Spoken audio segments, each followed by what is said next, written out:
right, y'all, so that's gonna be it for this weekend. I didn't get a ton done going to the track on Saturday and everything, but went ahead and got one of these stainless transcooler lines ran. If you remember, when I cut the back of the car out, I put the transcooler in here. That way any smoke that fills hopefully up there and in here will actually be sucked out through the transcooler underneath the car. I'm gonna add some rubber hose around this so that it's not rubbing on the edge. Everywhere that it touches, I'll add a little piece of rubber hose. But I had these two lines left, basically one line right there, and then let's see here, come underneath here.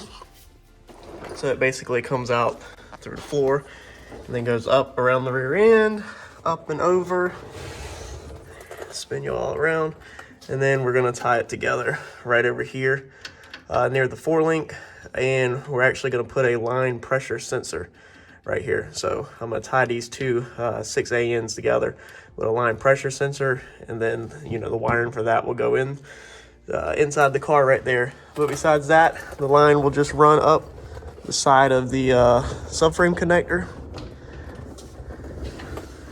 and then it goes inside of the transmission. Pretty basic stuff, nothing fancy. Needed clearance. It's hard to get a wrench in right here to turn this. So whenever we pull the transmission out to put the torque converter in, we're going to clearance this. And if you remember in the other video, we still don't have this dipstick all the way down. So we're going to address all them issues when we take the transmission back out to put the torque converter in. Besides that, there's an undershot. So the starter's all in, the wiring is all done. Not done on it, but the wiring's hooked up. So that's that. Besides that, that's pretty much it. Yeah, pretty basic stuff. So these are currently my 4-link brackets, and I think I actually have these way too low.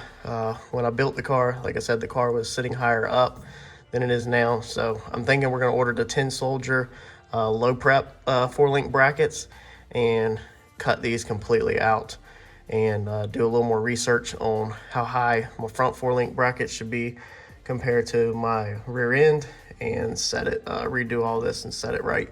So also I had ordered the wrong size Heim joints for the holes originally on these 4-link brackets, because I didn't know what I was doing when I originally did all this. And so I actually have sleeves in here to take up the difference between the bolt and the 4-link. So all of this is one thing that's on the agenda to be fixed. It's gonna have to be, like I said, cut out new 4-link with brackets welded in, the correct hole size, and with doublers on it, because when I did these, I didn't put doublers on it, and because I figured, the car is not gonna make that much power, so it doesn't really matter. But now I think I just want to go ahead and do it, so I don't have to do it 3 times, because I would say, do it right, so I don't have to do it 2 times, but I'm already having to do it twice. So these are gonna get cut out at the shop and redone. And then also, this is currently my anti-roll bar. So it goes from the top of the rear end, and then it's mounted up here to a crossbar in the frame on the back half. And it's already, with the way, like I said, I lowered the car down. After I originally did everything, ride height even more. So now, you can't even get fingers up there. It's already dented the actual tin work on the back. So you can see the angle. It's kind of hard to see, but the arms for the anti-roll bar run uphill. So not good. See that? Not good. So all that has to get redone also. These are a couple mistakes that I made learning. But basically, just gonna unbolt these, leave the tabs on here. We're gonna cut the roll bar out up there, the anti-roll bar. How it's done, all in here. So we're gonna come in here, we're gonna cut this out. We're gonna trash this whole anti-roll bar. This was like a Jegs kit I bought that the bolt just goes through. Not cool at all. I think I'm trying to find a used NASCAR setup. They have splined roll bars that are used, or anti-roll bars that are used, that are pretty freaking amazing. But I think we're gonna trash this. Yeah, I might reuse it, but I'm pretty sure I'm gonna try to get a NASCAR setup, and going to weld tabs off of this down here for the roll bar itself. So the anti-roll bar will be down here, and then the arms will come out like this, and then the adjustable joints will go up here to this cross member that's up here. So that's the type of stuff that has to be redone. I know a few of y'all have asked how much longer do I have on the car. Stuff like this sets me back. I thought I knew what I was doing. I did the best I could whenever I did this, for not having any help. The bits of information I could pick up on the internet, bits and pieces here and there, but I didn't do it right. So like I said, I didn't have the car as low as I really wanted it. So that stuff has to be redone. Still have to get the drive shaft under here. Also the rear end. We still have this crap on here. So this has to come off and be changed to your normal yoke, because I don't think that is acceptable. I haven't seen anybody running that, so I don't want to be the one to find out. So we're going to change that out. That's that under here. That's the only thing that has to be fixed. The back brake line's already done. Front brake lines have to be redone. The drive shaft loop, all that stuff's good to go.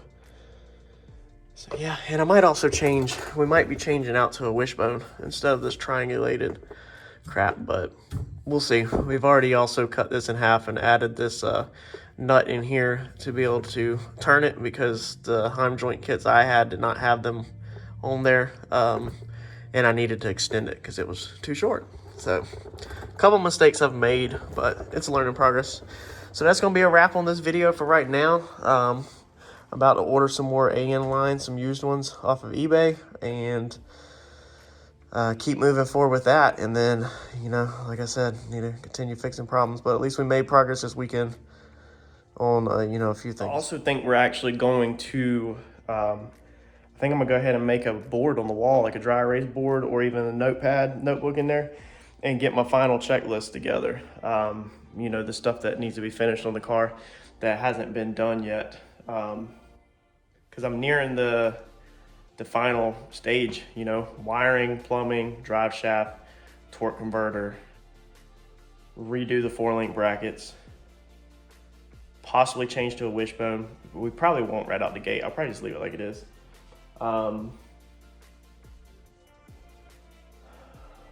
Bump steer on the front, setting up the front suspension. So I mean, it's not a ton, it's just a money thing. So got to get this puke tank out and get this over to Mike so that he can weld the bungs. He's gonna weld dash 20 bungs in the backside of the puke tank. Got to order some more hose from TKM. I still haven't done that. Yeah, we're gonna order the other transcooler line tonight, and then I do have to figure out the lines for the fuel cell. So, and I gotta figure out the lines for the fuel pump. I can't remember what size this is. I think it's dash 10.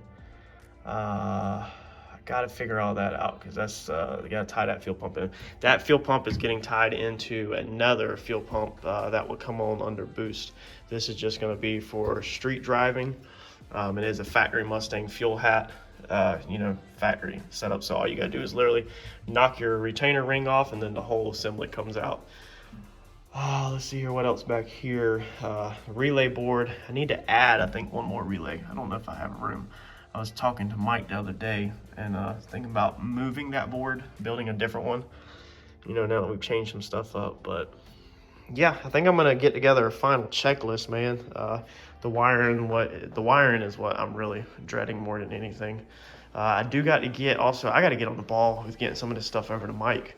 I got to get this pipe welded up, because I've done the final fitment on that for what it's going to be right now, and then I've got to finish this pipe out and get the blow-off valves mounted. So the blow-off valve, we're going to just run one of these, the red Procharged blow-off valves, and probably just stick it up like this or something. But yeah, I need to get that one done this week, so I've really got to get on the ball. Oh, and the alternator. So in another video, I talked about how the truck alternator, the issues I had with it. I still need to get a Mustang alternator. And then I've got to get the water pump. Don't have that yet. And I got to figure out all my coolant lines for the water system. I've been trying to pick up bits and pieces here for how drag car setups do the water pump, because obviously it's not factory. And we got to do the coolant overflow bottles in the rear. So yeah, for everybody's been asking what's left on the car, I still got quite a handful of little stuff. So, but I'm happy that we got the suspension in this weekend on that, because that's that was one thing that has been being put off for a long time. So, and I need to get back on the brake lines. So I need to get them all figured out. Basically, I had the whole car, all the brakes done, and then when I changed to the strange lightweight calipers, that changed the fitting sizes, and so now I need to order new braided lines to go up to that. Besides that, and I think that's the gist of it. So maybe by the midsummer, end of summer, I'll have a running vehicle. Yeah, I need to make a checklist, and then maybe I can just start marking it off the checklist. It's probably gonna be the easiest to get a white dry erase board in here or notebook. Parachute has to be cut and down a little bit more. I think somebody said in the video that I definitely need to get that thing a little bit more away from the wing, which I was already thinking about doing that. I was just hoping that I could bend it like I did and not have to actually cut and weld and all that again, but it looks like that's what's gonna have to happen. Oh, fire system, gotta order the fire system too and get all that installed, the nozzles and everything. So yeah, that's gonna be a wrap for this video though. Like, comment, subscribe, share, comment below if y'all have any pointers or any tips or any information on anything that I've just went over or any advice for me. I listen to everything y'all say, especially on the 4-link stuff, because I've tried the best I can to figure out the height of my brackets and all that kind of stuff, but you know, I don't have anybody to teach me that, you know, as a chassis builder or anything like that. Like, I don't have them type of friends, so I just learn what I can off the internet and go from there. But that's gonna be it for this video. I'll catch you all in the next one.